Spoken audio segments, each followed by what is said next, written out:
is a time of changes. Now is the time to move on.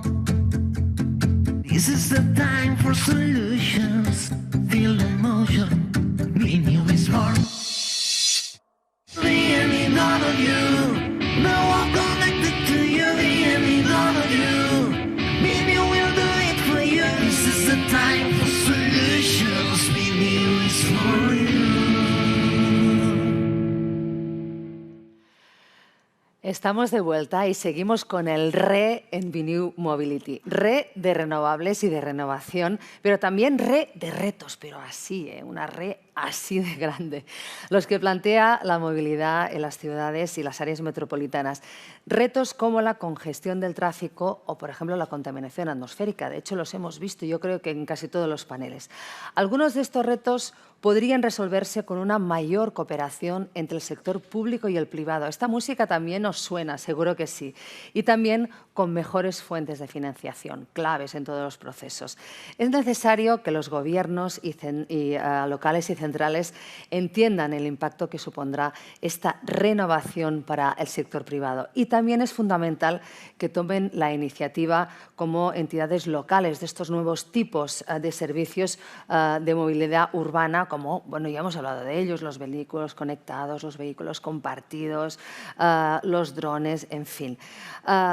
Y todo lo que llegará, que no lo sabemos, lo intuimos, pero no lo sabemos. Ahora vamos a hablar de ello con representantes del sector público y del sector privado, todos agentes clave de este enorme reto que es la movilidad. Al frente del panel está María Chavachidis, CEO del proyecto EIT Urban Mobility, este proyecto nacido en Barcelona hace 2 años con el objetivo de transformar la movilidad de las ciudades europeas. ¿Cómo? Pues facilitando y financiando esa colaboración entre ciudades, empresas, universidades e institutos de conocimiento para aportar soluciones innovadoras de movilidad. María Chavachidis, welcome to BINNOVATIVE Mobility. Thank you so much. The session is yours. Thank you. So, welcome everyone. Thank you to the distinguished panel. And we have a guest also from Milano, remotely. So, this session is called Are Cities Innovating Fast Enough? So, I think everyone who is living in cities will have the same answer to that, and that is probably no. So, we need more transformative action, and looking at what has been actually decided or declared by the United Nations in 2015 in the Sustainable Development Goals, which was that we need to take bold and transformative action so that we make the world more sustainable, more resilient. We see that in the past 6 years, this has not happened. And looking at what challenges are ahead and what the targets of the European Union are, which is that we have to more than halve the emissions from transport by 2030, which is actually just 9 years from now, that we have to replace the current internal combustion engine vehicles with 30 million e-vehicles on the roads by 2030. That we have to make 100 cities climate neutral. We have none today. So all these are very challenging goals, and we are not on track. So we have to innovate faster, cities have to innovate faster, and cities need support. And we need collaboration. This has already been mentioned, collaboration of businesses, of the civil society, of the governments.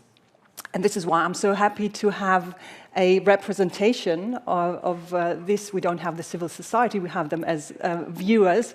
But so we have important stakeholders here who will be crucial to actually make that change happen. So welcome to you. And I would like to start by introducing you. So, and I will start on my right side. So, Jaime Moreno, welcome. Jaime is the General Director for Land Transport at the Ministry of Transport, Mobility and Urban Agenda. And he has previously held various positions, such as Deputy General Director for Mobility in the Spanish Traffic Agency. He has been the CEO of the Institute of Automotive Studies and COO of the Association of Automakers in Spain. Welcome. We have Valentino Savino, Valentino, can you hear us? Yes, very well. So Valentino Good morning to everybody. Good morning, Valentino. It's great to have you. So Valentino is the Mobility Planning Area Director at AMAT. AMAT is a Mobility, Environment and Territory Agency in Milan, and he holds this position since already 2008 and is an expert in everything around sustainable mobility. Welcome, Valentino. Yes. Then I would like to continue with Joan Bigas. Joan is the Director of Mobility, Transport and Sustainability of the Barcelona metropolitan area, AMB. And for those of you who don't know, AMB is responsible for the bus and metro services, taxis and other mobility services. So a very important organization. He's also the CEO of AMB Information and Services, which is the public enterprise for new technologies in the field of mobility information. So welcome, Joan. And last but not least, it's Lucas Casasnovas. He's the managing director of SEAT More, SEAT's new business for that promotes urban mobility solutions, new urban mobility solutions focused around micromobility, products and services. And he is also the president of the Mobility Commission of the Spanish Chamber of Commerce. And he's also the director of this great building, the Casa SEAT, which is hosting this fantastic series of public events. So welcome to you all, and I hope we will have a very interesting discussion today. So I would like to start by asking you to firstly elaborate very briefly on how your organization sees cooperation of public-private side and why that is so important or matters to your organization. So I would like to start with Jaime. Thank you, Maria. For us, for the Ministry of Transport in Spain, it's really a key issue, the collaboration between public and private sector. We are now developing a strategy about sustainable mobility, connected and safe mobility. And during all this process, we are having webinars and close contact with all the different stakeholders from private and the public sector. We are responsible for the general public policy in transport, and of course we are in close cooperation with all the local and regional authorities. And for us, it's a key aspect to know what are the needs of the citizens, what are the capabilities of the private sector, and how we can combine all of those assets in order to give the citizens the mobility that all we want. And in the cities it's key. It's a difficult task, and the local authorities have a difficult game to put all the pieces in the correct order. And through the strategy and some of the funds that we are going to have through the recovery funds from Europe, I think we have the opportunity to order all those pieces that we have now in the table. Great. So I would like to continue with John. Yes, for us, for the Barcelona metropolitan area, is a key factor, the collaboration with the private sector. In fact, we provide to the communities, to the local communities. We have 36 local communities in our metropolitan area, and we provide a lot of services that are managed by private sector. We have contracts with them. Starting with a metropolitan network of buses. We have more than 800 buses in those situations provided by private companies. So we have a strong relationship with the private sector, and we try to, we see them as an arm to provide those services to the users, to the citizens. And then we have a lot of other services that we have to deal with the private sector, especially logistic services, trying to avoid the carbonization of this sector, and we try to electrify the deliveries of goods at houses and in the city centers. We have other systems of park and rides. We have also, we provide a low emission zone. All of that is made in collaboration with the private sector. that we see key for innovation and to improve these services in the next future. Yeah. Thank you, Joan. Before I come to the private sector, I would like to ask the same to Valentino. So why does collaboration matter? AMAT is an in-house company totally owned by the City of Milan, committed to providing strategic planning and technical study for urban mobility, environment and quality, and urban planning. Thanks to our multidisciplinarity competence, AMAT supported the City of Milan in developing projects and service with an approach that integrates mobility and transport issues with environmental aims by advanced technology solutions.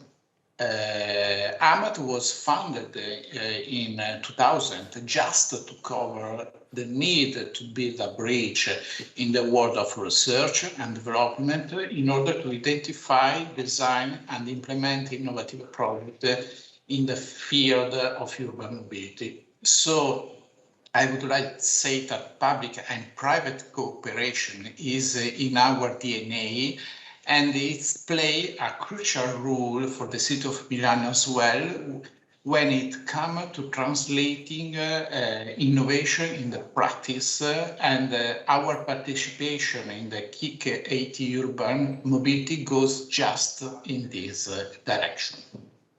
Thank you, Valentino. So, is it your DNA as well, Lucas, at SEAT? Yeah, so of course, for us, this cooperation between the public and the private sectors is crucial, of course, because we cannot advance in the business, we cannot advance providing solutions to the citizens and to the customers that need mobility solutions if we don't have, let's say, a frame, a legal frame, how to develop this business, okay? But we always discuss about the collaboration between the public and the private sector, and also for us it's very, very important and crucial, especially in this transition period, the collaboration between the public and the public sector. So, because we see now, he said they are providing or preparing a frame at national level, but then what we need also is that also the cities, which are becoming much more important, they also speak to each other, because what is valid in Barcelona perhaps is not valid at all in Madrid, or what is valid in Bilbao is not applicable, I don't know, in Palma de Mallorca. So we need also this frame at national level or at European level, but also... I think Valentino has his microphone on, so now we are okay. So what we need is this, as he was mentioning, this national frame, of course, but then also a frame at local level, that the cities are also coordinated in this kind of rules of mobility in this and each and every city, so that then the private sector, then the solutions that we are developing can be applied not only for Barcelona or not only for Madrid, but overall in Spain or overall in Europe. So, strong commitment to collaboration. So let's deep dive a little bit into the actions. So Jaime, you mentioned already the Recovery and Resilience Funds. So for those who don't know, so the Recovery and Resilience Funds of the EU are the biggest ever stimulus package in Europe. So there will be 800 billion euros distributed to European countries for the social and the economic recovery from the corona pandemic.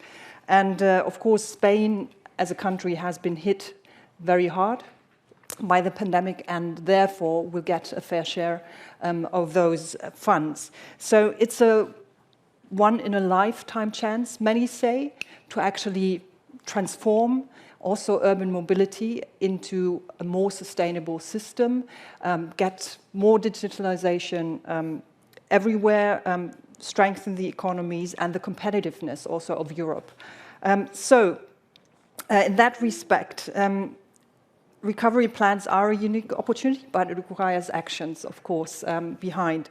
So can you talk a little bit about those actions that you are taking as a government also to foster the innovation in cities, in the urban mobility arena and how the Ministry of Transport is supporting all this. I completely agree, no, that we have a really great opportunity to foster all the innovation that in the cities and in the private sector, it's all around mobility.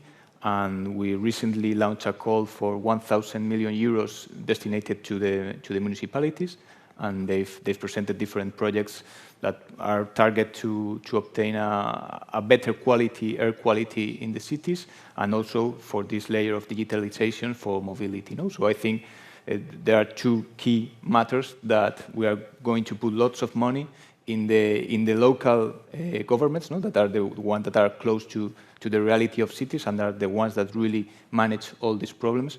And I think, well, we've now starting to evaluate the different projects that they have presented us, and the quality is really good. No? And we think that it's going to be a leapfrog in order to make a great jump to achieve all the targets that we have in climate and in the quality of the air. We also are putting funds in the private sector, also for digitalization, and also aimed at the renewal of the fleets, of industrial fleets, also for municipalities, but also for private companies. We are targeting in the Ministry of Transport in the industrial vehicles, coaches, trucks, and heavy good vehicles. We also think it's important this renewal of the fleet to put all in the fleet all these new low and zero emission vehicles that are also important for the mobility, not strictly of persons, but also of goods. No? That sometimes we forget about the movement of goods, and we all need the movement of goods apart from persons. No? And we think that it's important also to tackle this part. And we think it's a really good opportunity. As I said before, there's going to be lots of money to invest and to really take a step forward in this mobility, sustainable and safe mobility that we all want. Great, thank you, Jaime. So the recovery funds, of course, so Milano, we know, was also hit very hard by COVID. So Valentino, Italy is going to take a fair share of the recovery funds. So how is Italy approaching the sustainable mobility transformation and also the use of those immense funds that are going to go to Italy for this transformation? Yes, the National Recovery and Resilience Plan in Italy is built around three strategic pillars: digitalization and innovation, green transition, and social inclusion. Those three pillars are in our plan, our national plan, are split in 6 structural thematic areas of intervention: digitalization, innovation, competitiveness and culture, green revolution and ecological transition, infrastructure for sustainable mobility, education and research, inclusion and cohesion, and health, for a total of 191 billion euro.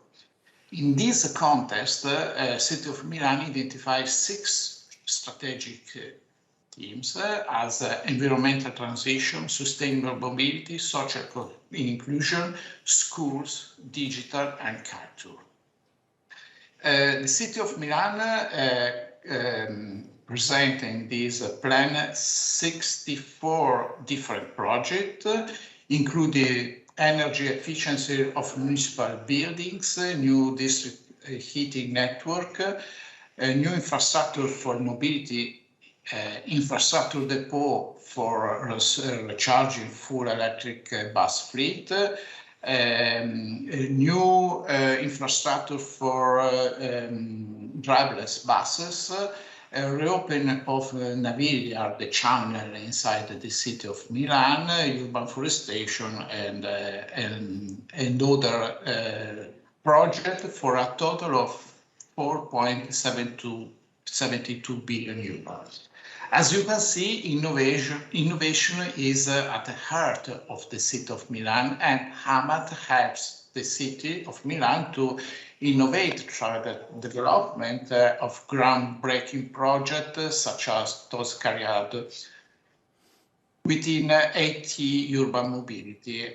For instance, taxi sharing is only one project developing in the context of the innovation, and was a project developed last year exactly to join the benefit for the citizen in order to grow in environmental and creating new service for the cities, for the city and the citizen as well. Thank you, Valentino. So next, we are talking about cities, but cities are not just the city centers. So we are also talking about the fringes of the city. We are talking about connecting cities. Also, the less dense areas provide services for those areas as well. So in this area, AMB has a lot of responsibility because it manages traffic also in those smaller, medium-sized cities, but also in between those cities. And we heard from Lucas that public collaboration is also very important, so the regions with the cities. So how do you, as AMB, support or address the challenges that we have in those low-density areas and to provide really user-friendly, good transport for all people? Thank you, Maria. The question is important because one of the main goals, one of the main roles of the Barcelona metropolitan area is to spread the good practices, the good services to the different local communities, to different municipalities. For instance, some projects that have started in Barcelona, but also in other municipalities, we can spread them to the rest of the territory of the metropolitan area. In that way, it's easy for us because we are a local authority and we are governed by the same, we are ruled by the same municipalities, which are part of our Metropolitan Council. So it's quite an easy dialogue with them to implement and to spread these good practices, these services. One example could be, for example, the fast charging points for electrical vehicles.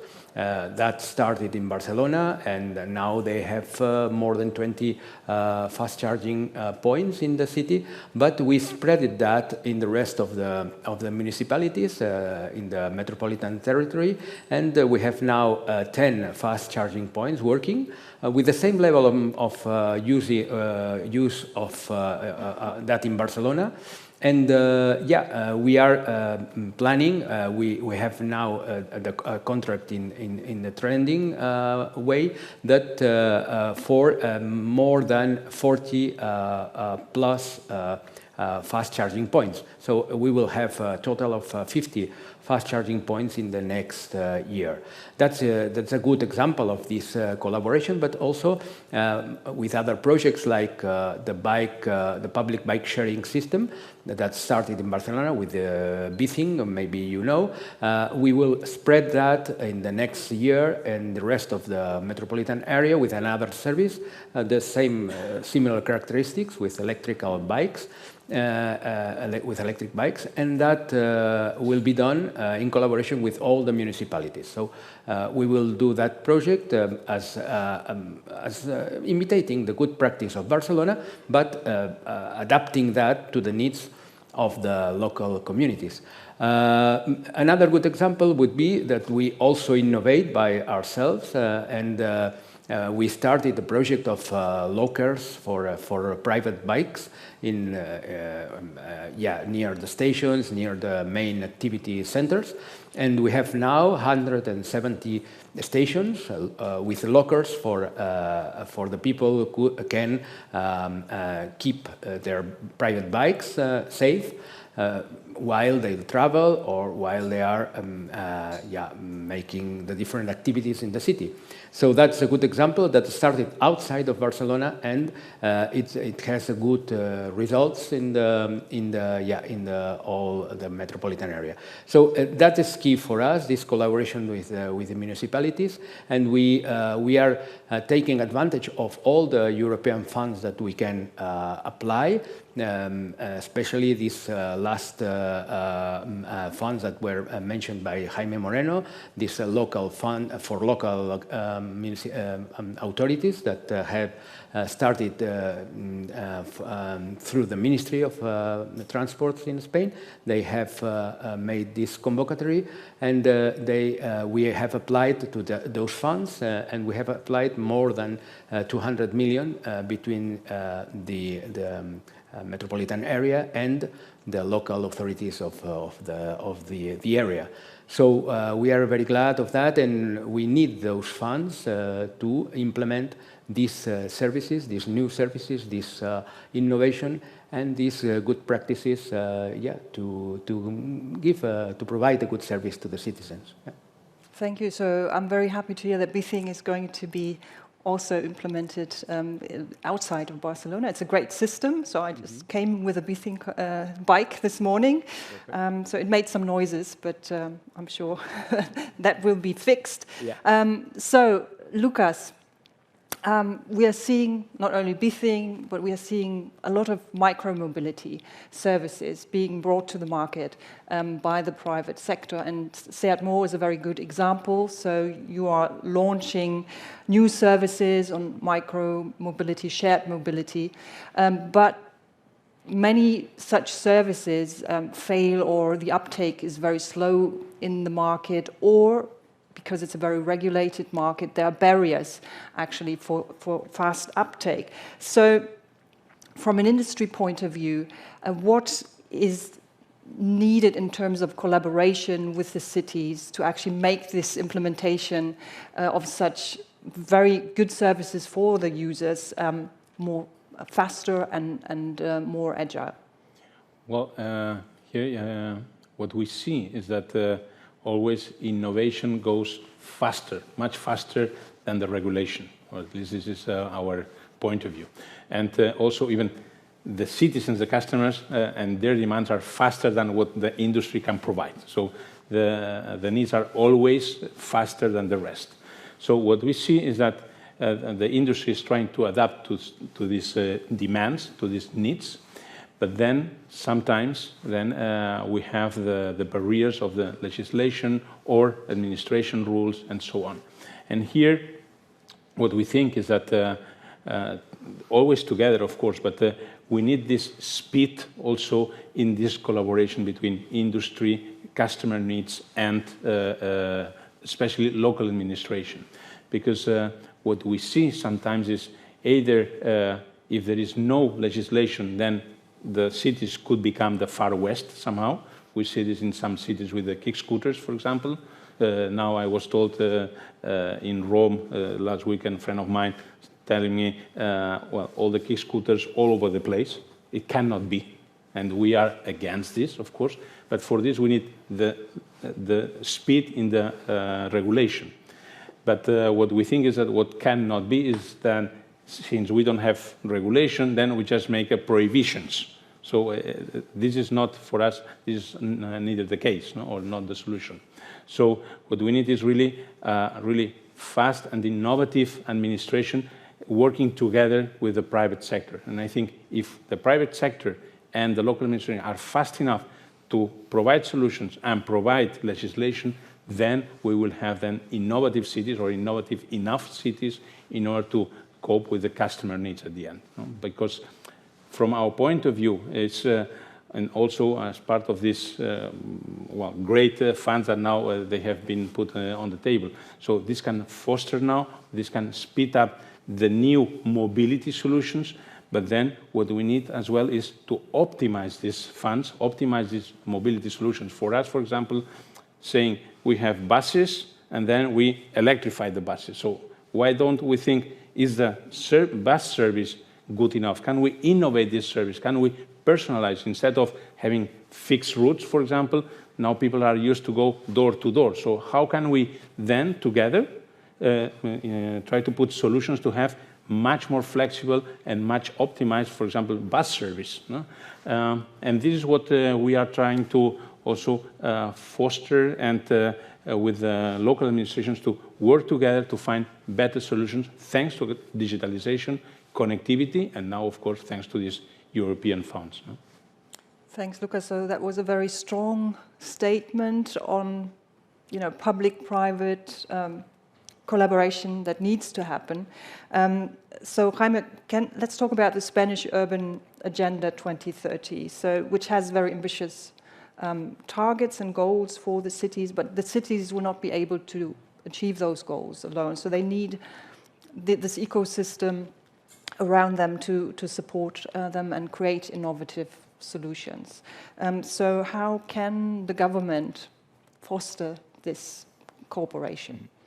Indeed, no, I think innovation it's the key to try to adapt all the current services to the needs of the citizens, no, and in line with he said before, in the project that we are now working on for the new mobility law, we are thinking about a mobility sandbox. We have the experience here in Spain with the financial sandbox, no, and I think it has been a good initiative, and we think that this also makes sense in the mobility area, no? And I think sometimes it's true that regulation it doesn't go at the speed that the citizens or also the public sector. Sometimes we have needs, and the regulation doesn't allow us to make some things that we want to make. No, so I think that this mobility sandbox it's a good initiative in this topic, that it's going to allow that new projects that maybe they are good or maybe they are not, but we can have a trial in a confident way where the public sector and the private sector can make these trials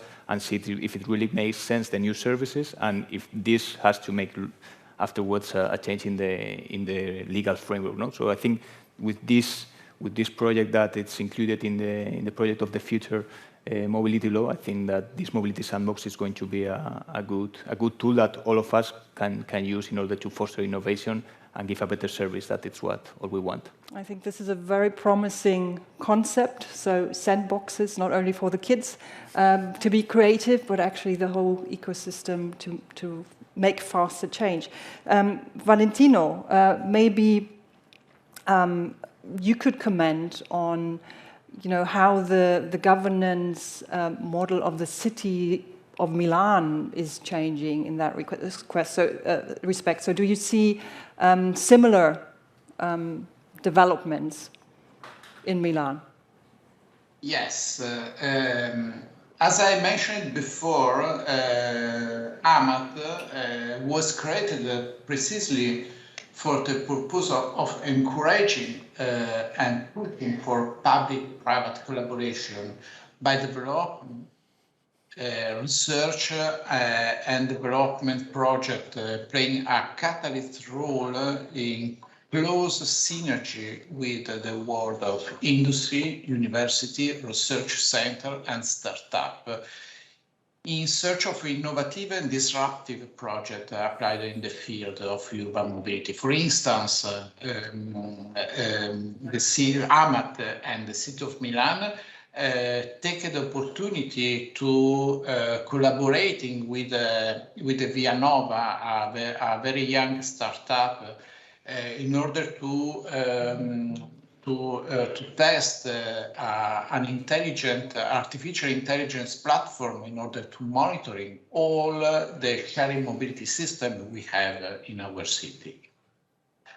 We expect an increasingly close collaboration between the city and business world, between public and private sector, to arrive at a win-win solution that can generate mutual benefit for all partners involved in our project.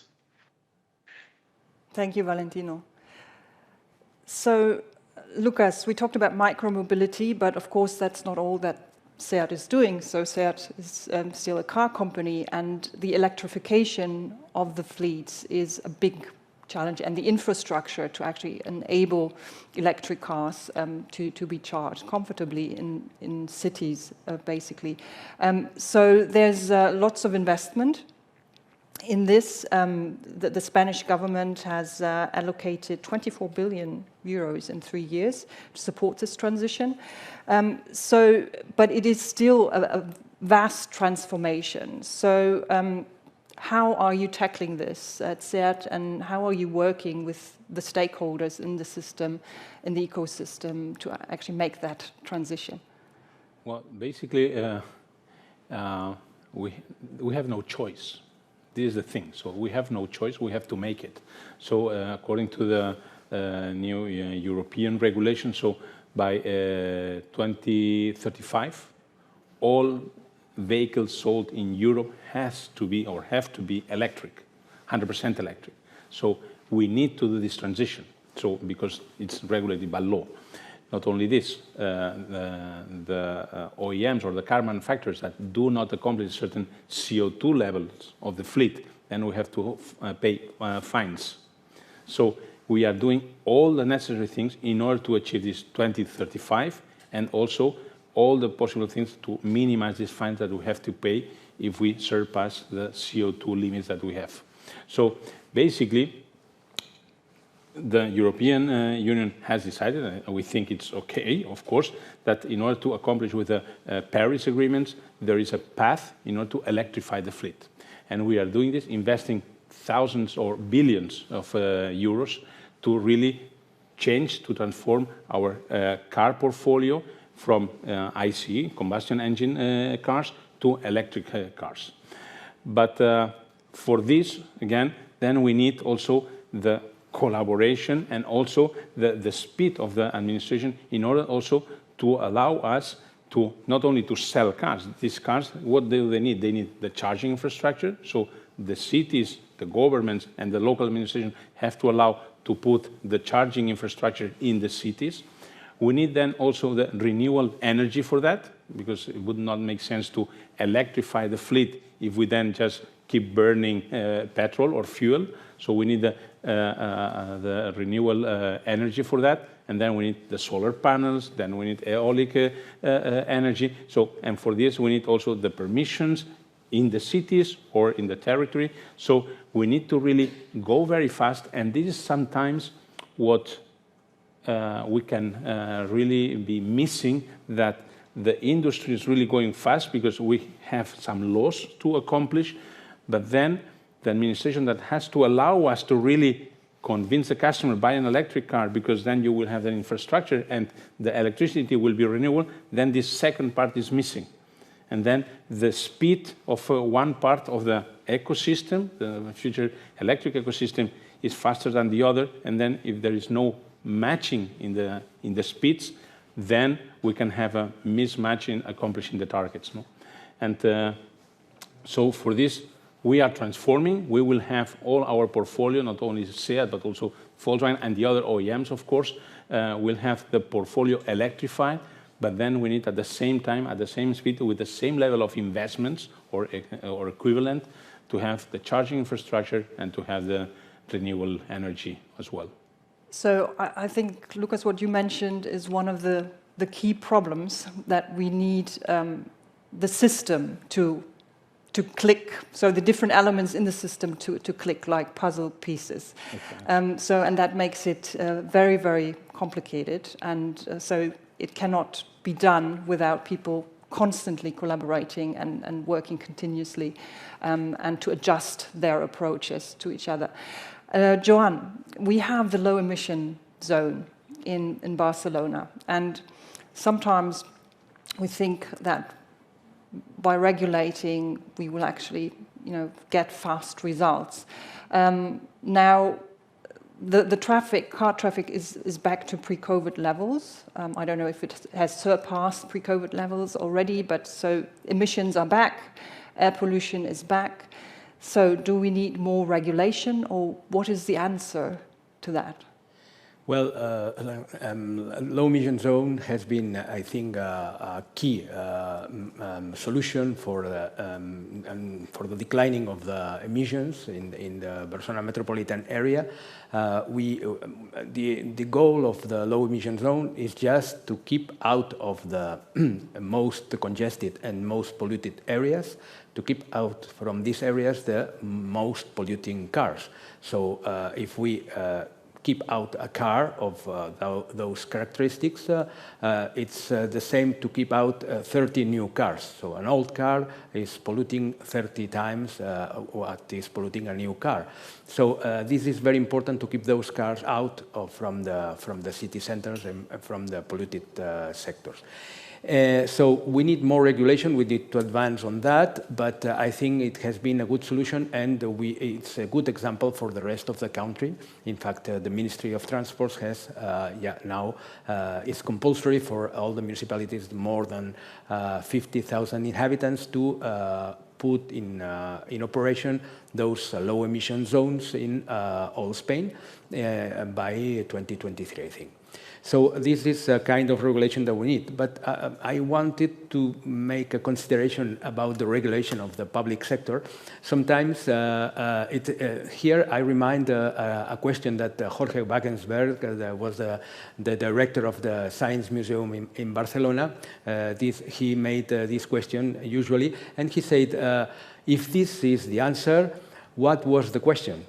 And this is very important. We have the solutions before sometimes a reflection, a planning, a project, and debate, because everything is changing so fast in the field of mobility with digitalization. Everything is changing so fast that it's very difficult to adapt and to regulate those services. So sometimes we ask to the administration, to the public sector, a lot. We ask a lot, and we don't make this planning and these projects from the private sector.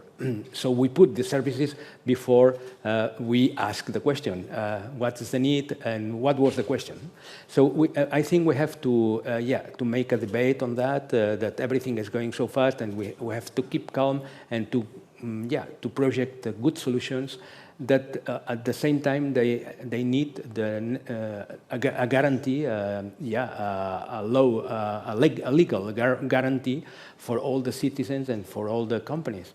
So that's a process that is not easy, it's not fast, and at the same time we ask we ask that to the public sector to have the necessary legal guarantees. So we have to balance on that.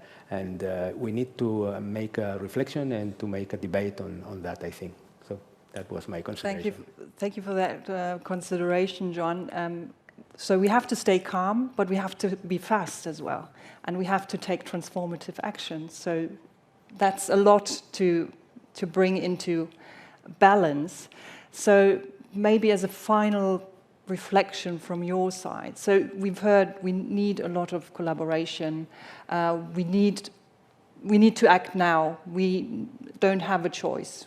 So we all follow, I think, the same question. So we know the question, the answer not yet. Some we know, but we have to bring them into balance. So what can each of your organizations contribute to really address this once-in-a-lifetime challenge that we have? And maybe let's start this time from Valentino in Milano. Valentino, so what can AMAT contribute, the main contribution to the transformation of urban mobility?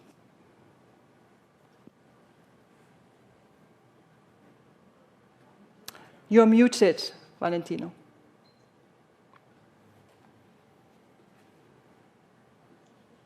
Is our role to push in the transformation.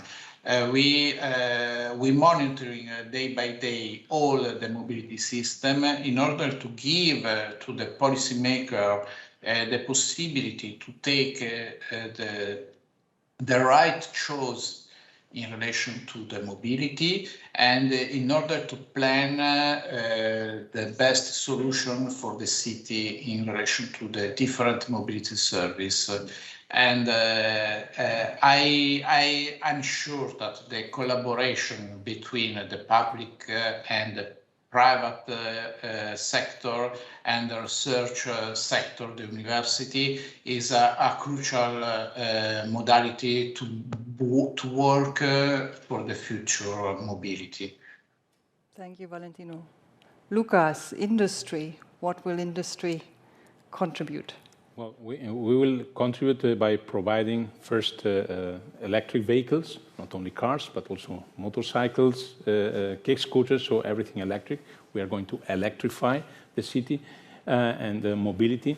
And one thing is, because it's not only important because of the emissions, so everybody talks about the CO2 and so on, but also noise. So noise pollution is also very important. So if you imagine the cities in 10 years with the whole car park or vehicle park electrified, then the level of noise in the city will be nothing. Just we will talk like this. So this is also something that we have to vision and ambition for this. So not only pollution, but also noise. So we will electrify the car park and the vehicle park. This is point number one as industry. And then we will provide as well as industry these mobility solutions for sharing in order to really optimize the fleet. So we need not only to electrify, but ideally we should reduce the fleet, not just, I always come to this, not only prohibiting the cars or vehicles entering the city, but with this new digitalization, these new sharing platforms and so on, we will be able as well to reduce the fleet. And then, if it's in the metropolitan area, we can, and this is what SEATMO is doing, betting for micro-mobility solutions, then we will have, instead of huge cars or big buses, then we bet on, thanks to digitalization, connectivity, to have better sharing solutions in order to have smaller cars, smaller vehicles. So our vision and ambition is then to have not only electrified vehicles, but then also to have less vehicles in the city occupying less space.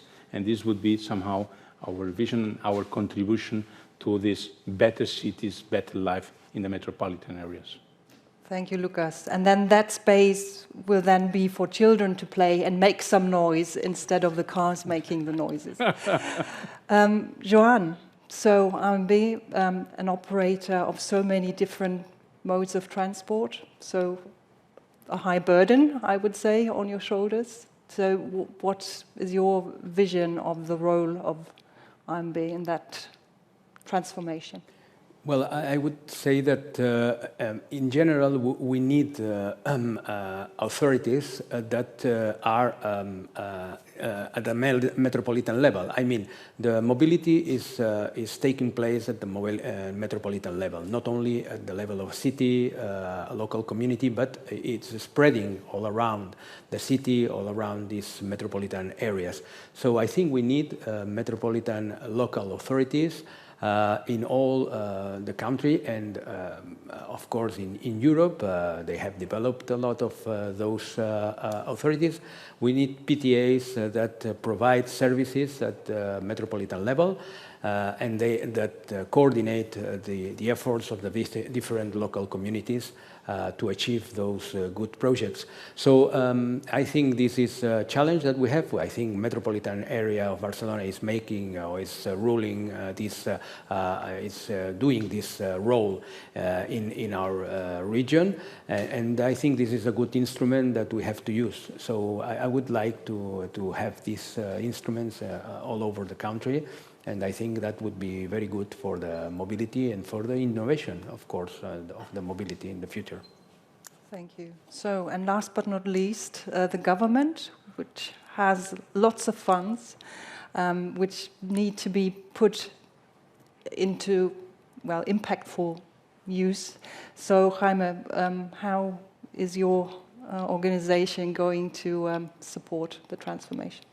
In the short term, as you said, we have all the manage and the governance of all these funds. No? During the next years, that is going to be really important, and to coordinate and to collaborate with local and regional authorities and the private sector. No? So we have in the short term this aim, and in the midterm we have the future mobility law and the strategy. No? That we want to have a future-proof regulation, and also that it can take place all the innovation, and as I said before, we can have a good general legal framework that allow us to foster innovation.